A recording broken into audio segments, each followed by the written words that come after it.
चलिए अब मेरे साथ जुड़ गए हैं रविशंकर प्रसाद, केंद्रीय मंत्री रविशंकर प्रसाद। रविशंकर, अगर आप मेरे न्यूज रूम का जलवा देख पा रहे हैं, इस वक्त हमारे बीच सभी मौजूद हैं। मोदी जी का जलवा ही कुछ और है यहां पर, और बाकी सबके चेहरे जो हैं वो मायूस दिखाई दे रहे हैं। मगर ये जो जनादेश है, इसकी सबसे बड़ी बात आपके नजरिए में क्या है रविशंकर जी? पहले ये बताइए, एबीपी ने क्या तीनों नेताओं को अपने स्टूडियो में बुला लिया क्या? ये मुझे समझ में नहीं आ रहा। काश आप देख पाते हैं। देखिए मेरे साथ मोदी जी खड़े हुए हैं इस वक्त, मेरे साथ इस वक्त मोदी जी खड़े हुए हैं। काश आप देख पाते। मगर जैसे मैंने, अगर वापस बहस पे आऊं, आपके हिसाब से बड़ी बात क्या रही इस जीत की? देखिए अभिसार, आप इस चुनाव की गंभीरता को समझिए। ये क्रांति है, चुनाव नहीं है। 303 सीट जो आप दिखा रहे हैं, 403 में जीतना या जीतने की ओर आगे बढ़ना, ये भारत की राजनीति में जो अंग्रेजी का शब्द है टेक्टोनिक शिफ्ट है। इस बात को समझिए आप। बिल्कुल। इसे आप पारंपरिक रूप से एनालाइज करेंगे, हंसी मजाक करेंगे, वो आपका अधिकार है। शायद इसको गंभीरता से देखने की जरूरत है। और आप लोग जो कहते हैं कि बीजेपी फर्स्ट फेज में, सेकेंड फेज में हारी है, क्षमा करें, बीजेपी ने हर फेज में स्वीप किया है।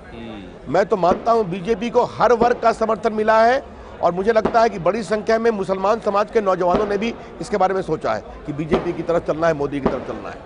देखिए मुझे 4-5 कारण मुझे दिखाई पड़ता है, क्योंकि मैंने काफ़ी प्रचार किया वहाँ। ये मैं देख रहा था, लेकिन इतना सुना क्रांतिकारी रिजल्ट होगा इसकी कल्पना मैंने नहीं की। पहली बात है कि उत्तर प्रदेश के लोग आशा और विकास की ओर बढ़ रहे हैं। बहुत हो गया, कभी मुलायम जी, कभी मायावती जी, कभी मायावती जी, कभी अखिलेश जी। इस बार विकास के साथ चलो और नरेंद्र मोदी के साथ चलो, ये भाव मोदी जी के द्वारा, उनके द्वारा बताया गया, लोगों ने स्वीकारा। दूसरा, गरीब ने इस बात को पहचाना कि नरेंद्र मोदी जी हमारे हैं, वो हमारी चिंता करते हैं, हमारी बात कहते हैं। और ये बेटी बचाओ बेटी पढ़ाओ, सुकन्या समृद्धि योजना, मैं पूर्व में संचार मंत्री था, इस पोस्टल के कार्यक्रम को मैंने कई बार यूपी में लेके देखा लोगों के चेहरे कैसे खिलते थे। ये जो उज्ज्वला योजना, जो गैस कनेक्शन दिया, सबों के लिए दिया। और मैं चूंकि आईटी का मंत्री हूँ, डिजिटल इंडिया, हमारे कॉमन सर्विस सेंटर है अभिसार, देश में 2.5 लाख, 50,000 आपके यूपी में है। मैंने काशी में कार्यक्रम किया, 5,000 नौजवान आए, महिलाएं आई, अल्पसंख्यक की महिलाएं आई। मेरठ में 7-8 हज़ार आए। वो रिजल्ट देते हैं, बाकी डिजिटल सर्विस देते हैं। तो मैं देख रहा था कि उनकी आंखों में एक नूर, आशा का जी, ये मैं बदलाव देख रहा था जी। और तीसरी बात, पूरा जो बैकवर्ड एम्पावरमेंट है जी, वो एक प्रकार से एक परिवार का एम्पावरमेंट बन गया था। रविशंकर जी आप जानते हैं ये तमाम आप बातें कह रहे हैं, इसमें दो राय नहीं है कि यही उपलब्धियां हैं जिसके चलते 301 सीटें मिलती दिखाई दे रही हैं। मगर शायद आप एक शब्द बोल देते तो काफी होता, मोदी। क्योंकि मोदी उन तमाम चीजों की नुमाइंदगी करते रहे और वही सबसे बड़ी ताकत है।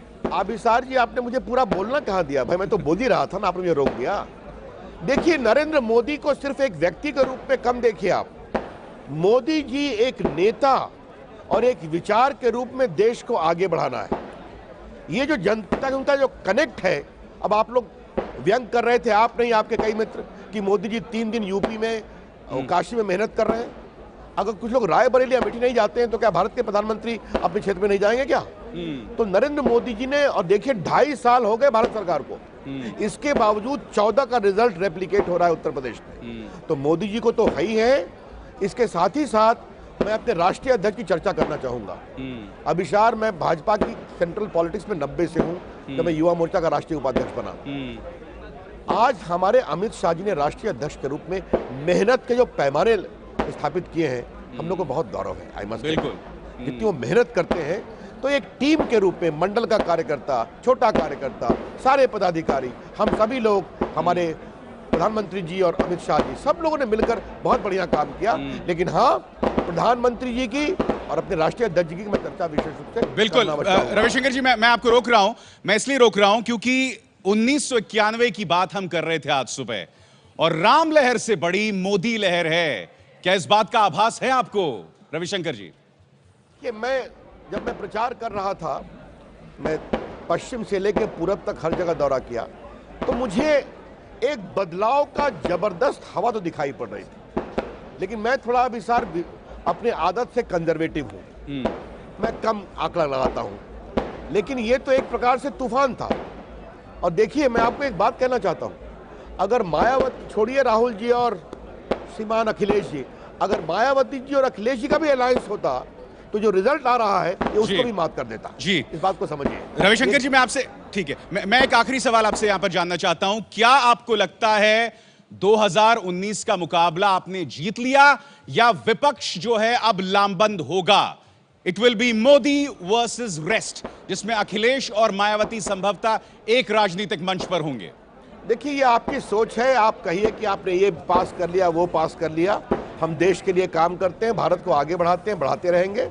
अब बाकी भी आपका विश्लेषण करना आपका काम है। लेकिन मैं आपसे एक बात पूछूं, अगर फिर मोदी बनाम लामबंद होंगे तो आप कन्वेंशनल पॉलिटिक्स सोच रहे हैं। अभिसार, आप पत्रकार मित्रों से मेरा विनम्र आग्रह है, हिंदुस्तान की राजनीति के बदलते हुए गुणात्मक क्षितिज को समझिए।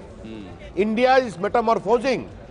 भारत एक नए राजनीति की ओर आगे बढ़ रहा है, जहां अपराध, भ्रष्टाचार, भाई भतीजावाद, परिवारवाद से ऊपर उठकर अब एक तरफ मोदी जी की व्यक्तित्व है, ईमानदार जी, का। जी, ये रविशंकर सब चीजें इसको देखना पड़ेगा। अब बाकी तो एक बात मैं आपसे आगे कहूंगा अभिसार, आपने सब कुछ कहा, अभी तक आपने मुझे हमारी जीत पर बधाई नहीं दिया। ये क्या अरे बात साहब, है? बधाई, ये जलवा जो है वो आपकी बधाई का ही तो है। क्या बात कर दी आपने। चलिए रविशंकर प्रसाद, वाकई बहुत बहुत बधाई आपको, दिल से बधाई, क्योंकि 300 सीटें और उत्तर प्रदेश में अब कोई अनिश्चितता नहीं है। सबसे अच्छी बात उत्तर प्रदेश की निगाह से ये है।